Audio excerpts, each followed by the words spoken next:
योग। योग का अर्थ क्या है? हर अध्याय में योग जुड़ा हुआ है। सांख्य योग, विषाद योग, कर्म योग, कर्म संन्यास योग, संन्यास योग, पुरुषोत्तम योग, भक्ति योग आदि आदि, क्षेत्र क्षेत्रज्ञ योग, गुणत्रय विभाग योग, सब में योग जुड़ा है। योग शब्द का अर्थ क्या है? गीता जी के अनुसार, वाह, गीता जी के अनुसार केवल समत्व की भावना ही योग की परिभाषा है। समत्वम योग उच्यते। ये समता क्या है? समता क्या है? आपकी कोई प्रशंसा करे, आपको कोई हार पहनाए, आपको कोई पैर छुए, आपकी कोई जय जयकार करे और आपको अच्छा न लगे, तो आपकी जब कोई निंदा करेगा, आपको लोग जूतों की माला पहनाने लग जाएंगे, तो फिर आपको बुरा भी नहीं लगेगा, क्योंकि हार आपको अच्छा नहीं लगा था। अगर हार पहनना अच्छा लग गया तो फिर आप में समत्व नहीं है। प्रशंसा अच्छी लग गई तो डर के मारे भले क्रोध व्यक्त न करिए, लेकिन अंदर में जब निंदा होगी तो क्रोध आ ही जाएगा, बुरा लग ही जाएगा। श्री चैतन्य महाप्रभु जो भगवान श्री कृष्ण के अवतार थे, उन्होंने एक जगह कहा है भगवान के भक्त को कैसे रहना चाहिए। आज हनुमत धाम के सत्संग में भी ये प्रकरण आया था। तृणादपि सुनीचेना तरोरपि सहिष्णुना अमानिना मान देना कीर्तनीयः सदा हरिः। ध्यान से सुने, अपने आप को तिनके से भी छोटा समझिए। आने पर कोई आसन न दे, नाक टेढ़ी हो जाती है। अरे आसन तो छोड़ो, किसी कारणवशात दृष्टि नहीं पड़ी, बताओ मैं इतनी दूर से आया और जब मिलना नहीं था तो बुला क्यों लिया? कितनी सम्मान की इच्छा अंदर हमारे भरी पड़ी है, क्योंकि हमने इस शरीर को ही श्रेष्ठ मान लिया। जिसने शरीर को श्रेष्ठ समझ रखा है और इस शरीर से अपना तादात्म्य बना रखा है, वह सम्मान की सदा अपेक्षा रखता है।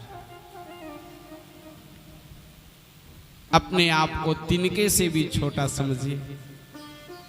तृणादपि सुनीचेना, समत्व कब सिद्ध होगा? तरोरपि सहिष्णुना, वृक्ष से भी ज्यादा सहिष्णु बनिए। वृक्ष को कोई पत्थर मारे तो वृक्ष कहता है आपने बड़ा श्रम किया, पत्थर उठाया फिर चलाया, तो आपकी जो शक्ति है वो क्षीण हो गई। ऐसा करिए, ये मैं फल दे रहा हूं, इसे आप स्वीकार करके पा लीजिए तो आपकी शक्ति अच्छी हो जाएगी। जितते वे पाहन हनत, उतते वे फल देत। आपने नाम सुना होगा संत एकनाथ, महाराष्ट्र के संत। बाबा जी को बहुत अच्छा लगता है जब मैं महाराष्ट्रीय किसी महापुरुष का स्मरण करता हूं।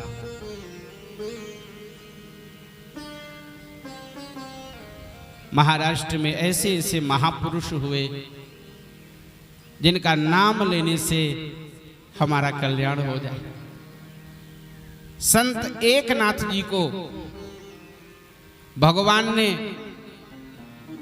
अनेकों बार दर्शन दिया, अनेकों बार दर्शन दिया। संत नरसी, संत एकनाथ, संत नामदेव, संत तुकाराम, संत ज्ञानेश्वर जी, ये अनेकों बार भगवान का साक्षात्कार प्राप्त किए। वाह, बोलिए श्री तुकाराम जी महाराज की जय। तो संत एकनाथ जी का मैं स्मरण कर रहा था। उनको कभी क्रोध नहीं आता था। अब पूरा गांव हैरान था, ये गुस्साते क्यों नहीं। गांव वाले चिढ़े हुए थे, इनको क्रोध क्यों नहीं आता। अब लो, संसार कैसा विचित्र है।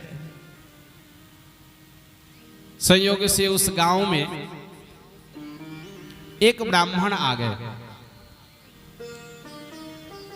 ब्राह्मण की बेटी का विवाह होना था। ब्राह्मण ने गांव वालों से कहा, आप लोग थोड़ा थोड़ा सहयोग दे दो तो मेरी पुत्री का विवाह हो जाए। गांव वालों ने कहा, अवश्य सहयोग करूंगा, पर शर्त एक है, एकनाथ जी को क्रोध दिला दो।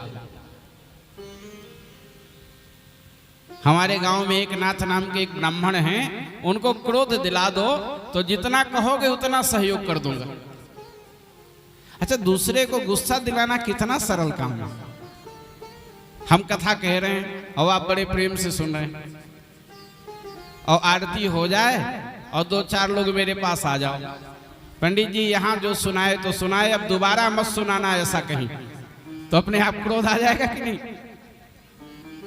किसी को क्रोध दिलाना कितना सरल काम है।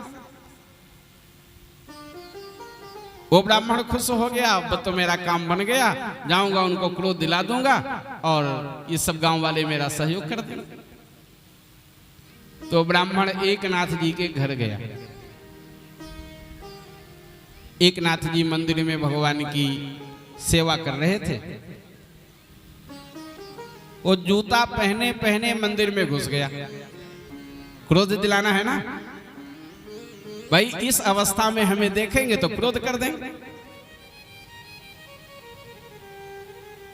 लेकिन संत एकनाथ ने अपनी पत्नी को आवाज दिया, देवी आज मेरे अहोभाग्य, आज मेरे घर एक ऐसा ब्राह्मण आया है जिसको अपने शरीर का ही होश नहीं रहता। ऐसा देहाध्यास से मुक्त, भगवान में सदा अपने मन को लगाया हुआ एक ऐसा पवित्र ब्राह्मण मेरे घर आ गया, जिसको यह भी होश नहीं है कि हमको स्नान करना चाहिए, जूता उतारना चाहिए, तब मंदिर में घुसना चाहिए।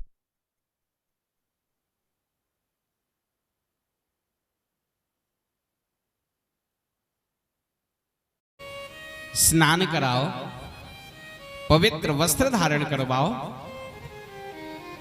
ब्राह्मण सोचा हमारी ये योजना तो निष्फल हो गई, अब क्या करें। जाकर के स्नान किए, पवित्र वस्त्र धारण किए। संत एकनाथ जी प्रसाद पाने के लिए बैठ गए। उनको भी बगल में बैठा ली, आइए साथ में प्रसाद पाई। और एकनाथ जी की पत्नी थाली सजा के भोजन की ला करके ब्राह्मण के सामने रख दी। और जैसे ही झुक करके थाली रखने लगी, उसी समय वो उछल करके उनके पीठ पे चढ़ गए। अच्छा, आप कल्पना करो ऐसा हमारे घर में हो जाए तब। अगर बंदूक होगी तो निकल जाएगी, नहीं तो लठ तो तुरंत ही शुरू हो जाएंगे। लेकिन धन्य हो एकनाथ जी। एकनाथ जी ने कहा, देवी ये ब्राह्मण है और ब्राह्मण भगवान की विभूति है। ब्राह्मणों से भगवान बहुत प्रेम करते हैं। नमो ब्राह्मण्य देवाय गो ब्राह्मण हिताय च जगद्धिताय कृष्णाय गोविंदाय नमो नमः। अगर ये गिर जाएगा तो इसका सिर फूट जाएगा देवी। पत्नी ने कहा स्वामी आप चिंता न करें, बेटे को पीठ पे बैठाने का मेरा पुराना अभ्यास है। ये मेरा पुत्र है, मैंने इसको पीठ पर बैठाया।